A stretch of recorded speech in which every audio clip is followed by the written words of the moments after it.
After hearing my wife declare that her family came first and I was merely second, I redrew every boundary. No more loans, no more rescues, no more being the safety net, and when their crisis exploded, they learned that the man they used was done being useful. My wife said, "My family always comes first. You're second." I replied, "Good to know." Then I moved myself to first in my own life. Separate finances, separate plans, separate future. When her family emergency came and she expected me to pay, I 35 male should have seen it coming. But you know how it is when you're in it. You make excuses, think it'll get better, convince yourself you're overreacting. My wife, 33, and I have been married 5 years. Her family's always been involved. Really involved. The kind of involved where her mom has a key to our place and uses it. Where her brother treats our garage like his personal storage unit, where family dinners aren't optional, they're mandatory. At first, I thought it was sweet. Big family, close-knit, always there for each other. Took me about a year to realize always there for each other actually meant always there to take. Her brother needed $3,000 for a business opportunity that never materialized. Her sister needed help with rent just this once. That turned into 4 months. Her parents needed a new AC unit and somehow that became our responsibility. Always an emergency. Always urgent. Always my wallet. Every time I push back, even a little same script, but their family like that explained everything, like being related gave them unlimited access to our bank account. But I'm not here to talk about that. I'm here to talk about my birthday trip. We'd planned this coast vacation for months. Nice hotel already paid for. Time off approved. I was actually excited. Then her mom calls. Her brother needs someone to co-sign a loan. $8 grand. My wife's in the kitchen when she takes the call. I'm making coffee. Half listening. Then I hear, "Of course we'll help. I'll cancel our trip." Didn't even ask me. Didn't even hesitate. "Hold on," I said, "we're not canceling." She put her hand over the phone. "My brother needs us. Your brother needs a co-signer for a loan he'll default on. That's not our problem." Her face did this thing. This look I'd seen before, but never really acknowledged. Pure disbelief that I dare question a family decision. "We're helping him. The trip can wait." "No." She actually looked shocked. "What do you mean no?" "I mean, no. We're not canceling. We're not co-signing. I'm done funding your family's disasters." She told her mom she'd call back, then turned to me with this expression like I just announced I was joining a cult. "Why are you being like this? He's my brother and I'm your husband," which apparently means Jack. "That's not fair." "You're right. What's not fair is me being an ATM for people who've never paid back a single loan. What's not fair is canceling our plans every time someone in your family snaps their fingers. What's not fair is my family always comes first," she interrupted. "That's just how it is. You come second. You knew this when you married me." Silence, like the air got sucked out of the room. "Say that again," I said quietly. "My family comes first. You're second. That's just reality. Family is forever." But she trailed off. Didn't need to finish. Message received loud and clear. "Good to know," I said. "So, you understand? Will help?" "Nope. But thanks for the clarity." I walked out of the kitchen. She followed me, confused. "Where are you going to pack for my birthday trip?" "You can stay here and help your family." "I'm going." "You can't just go without me." "Sure, I can. You made your choice. I'm making mine." She sputtered something about being unreasonable, about not understanding family, about me being selfish. I just kept packing. Took the trip solo. Actually invited my buddy instead. Had a great time. Posted pictures. She called me about 15 times, didn't answer. When I got back, I'd made some decisions. Started separating everything. We'd always kept our own accounts mostly, but I'd been covering like 70% of expenses because I make more, and she always had some family emergency draining our funds. Set up a new checking account, changed my direct deposit, sat down with a calculator, and figured out exactly 50% of every bill. Mortgage, utilities, internet, groceries, everything. That's what I'd pay. Not a penny more. She noticed pretty quick when her Visa got declined. I'd removed her as an authorized user on my card, the one she used for her family's constant emergencies. "What the hell?" She came storming into my office. "My card doesn't work." "Correct. I canned it. You can't just cancel my card. It wasn't your mine. You were an authorized user." "Not anymore." Her face went red. "How am I supposed to pay for things with your money? Like an adult? This is insane. We're married and according to you, I'm second place. So, I'm treating this marriage accordingly. You handle your priorities. I'll handle mine." She tried the whole guilt trip thing. How could I be so cold? Didn't I love her? What about our partnership? Partnership? I actually laughed. "You literally told me I'm second to your family. There's no partnership here. There's you, your family, and then somewhere way down the list, there's me. So now I'm putting myself first. That's fair, right? You're punishing me." "Nah, Just matching your energy. She went to her parents' house, came back a few days later, probably expecting me to have cooled down or apologized or something. Instead, I turned the spare room into my office. Her craft supplies were boxed up in the garage. What did you do to my room? Got myself an office. Needed a space that's mine. That was my room, was it?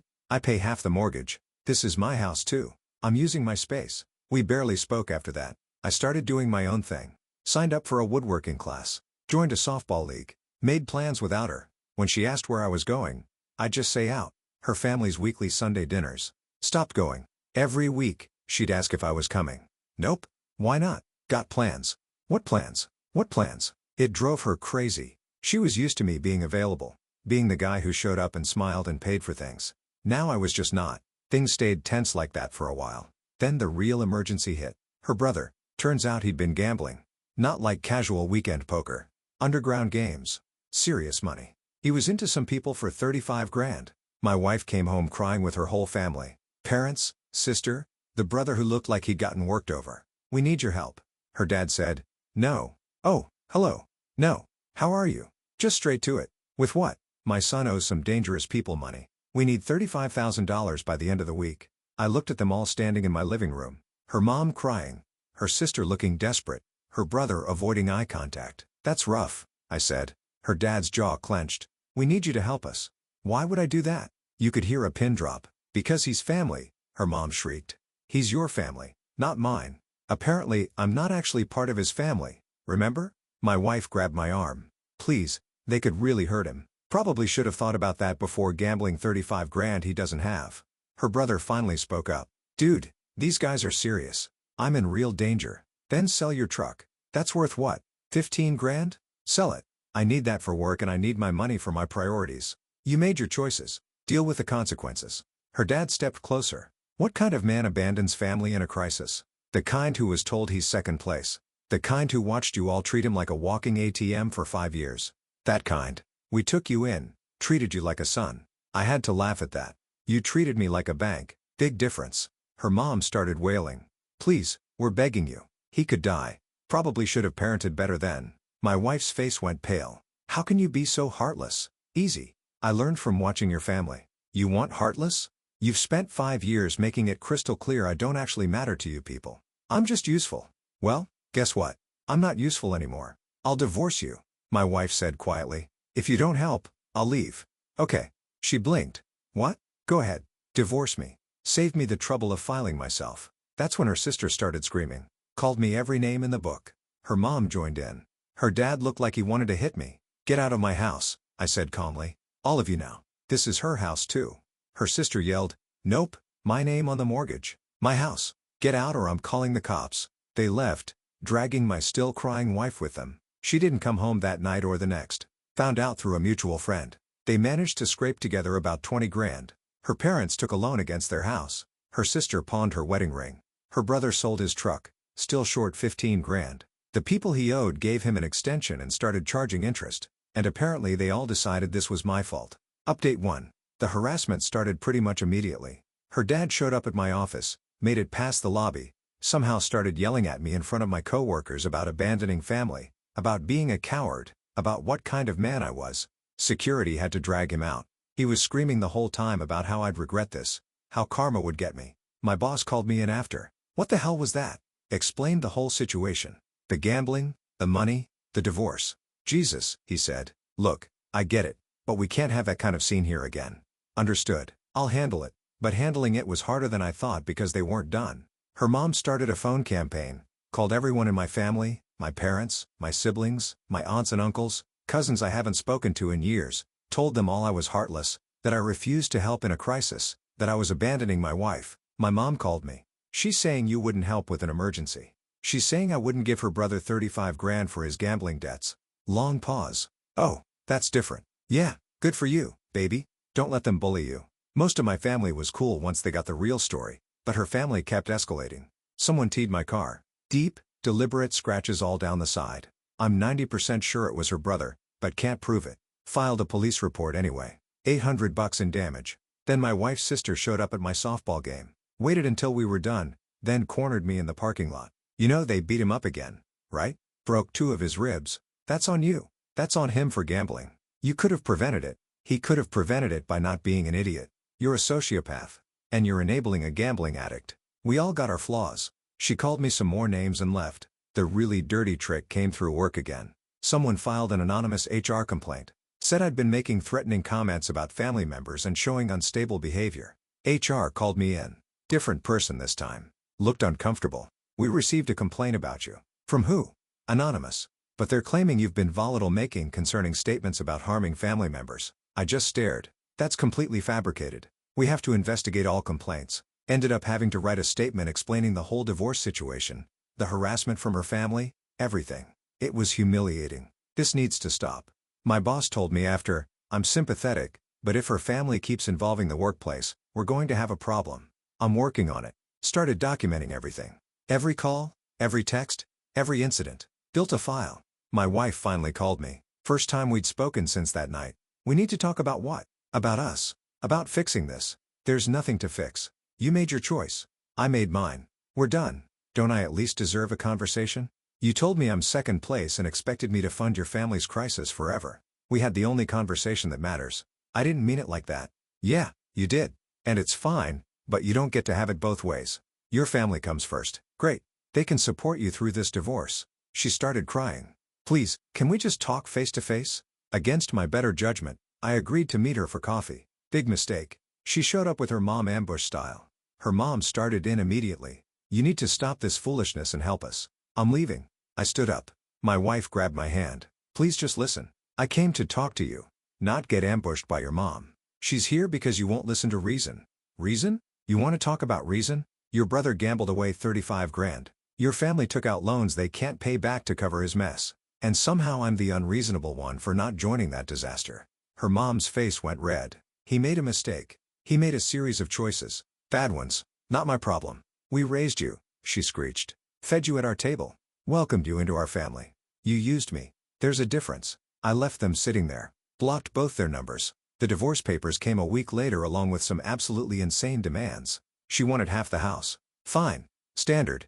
Half my retirement. Sure, that's how it works. But then she wanted me to pay her legal fees because the divorce was caused by my financial abandonment and she wanted compensation for emotional distress to the tune of 10 grand. My lawyer actually laughed when she read it. They can't be serious. They're serious. We'll counter. This is ridiculous. The back and forth started. Her lawyer playing hardball. My lawyer shutting it down with facts. Meanwhile, her family situation was apparently getting worse. Found out her parents might actually lose their house. The loan they took had some kind of balloon payment they can't cover. Her brother disappeared. Just vanished. Word is he left the state because the people he owed weren't playing around anymore. And her sister's marriage was falling apart because she pawned her wedding ring and her husband was pissed. All of it landing squarely in my wife's lap. She tried texting me from her sister's phone since I had blocked her. Are you happy now? My parents are losing everything. My brother's gone. My sister's getting divorced. All because you wouldn't help. I screenshot it and sent it to my lawyer. Didn't respond to her. What was there to say? Update 2.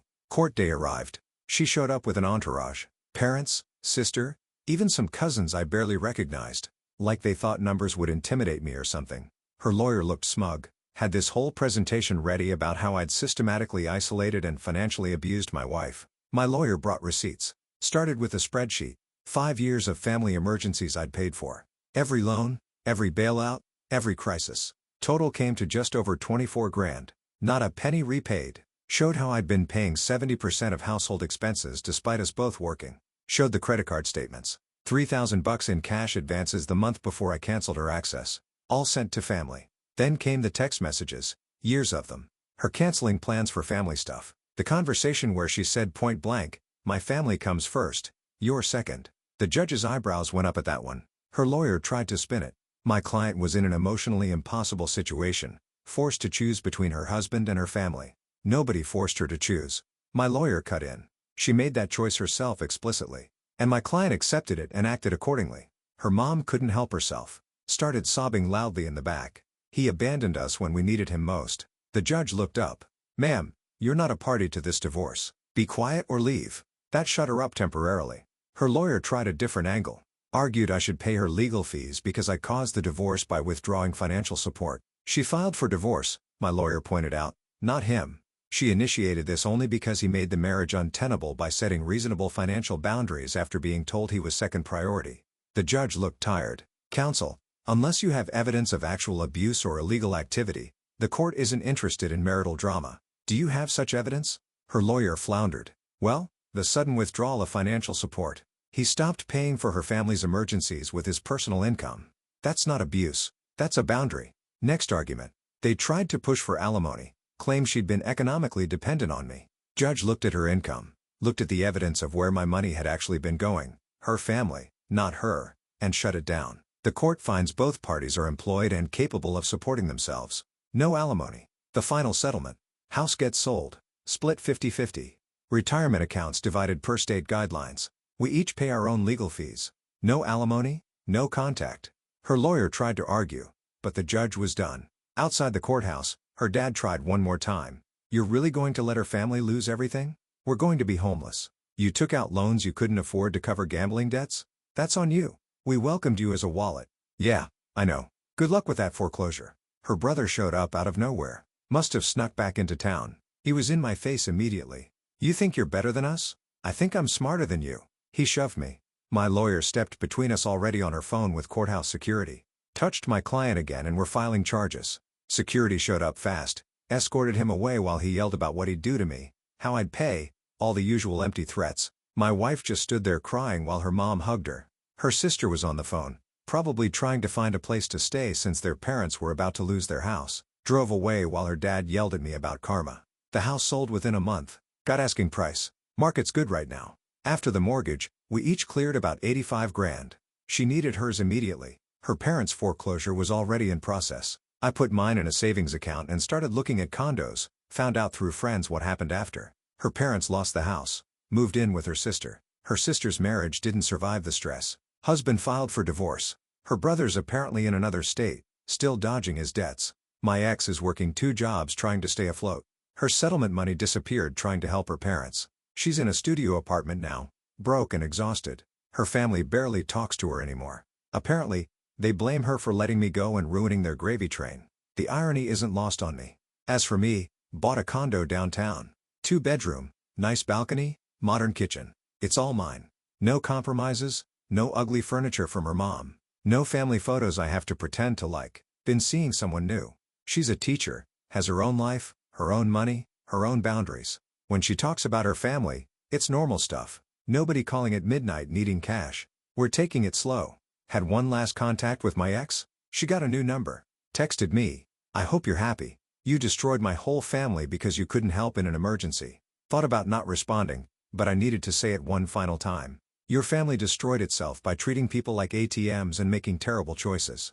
I just stopped participating. Good luck. Blocked the number. My therapist asked if I felt guilty. No, I said, and I meant it. Why not? Because I didn't do anything wrong. They had an emergency. It wasn't my emergency. They had consequences for their choices. Those aren't my consequences. She nodded. Sounds like you've processed this well. Maybe I have. Or maybe I'm just done caring about people who never cared about me. Either way, I sleep fine. The revenge wasn't elaborate. Wasn't some master plan. It was just stopping. Stopping the loans, stopping the sacrifices, stopping the endless cycle of putting myself last while they put themselves first. They called it abandonment. I call it self-respect. And honestly, best decision I ever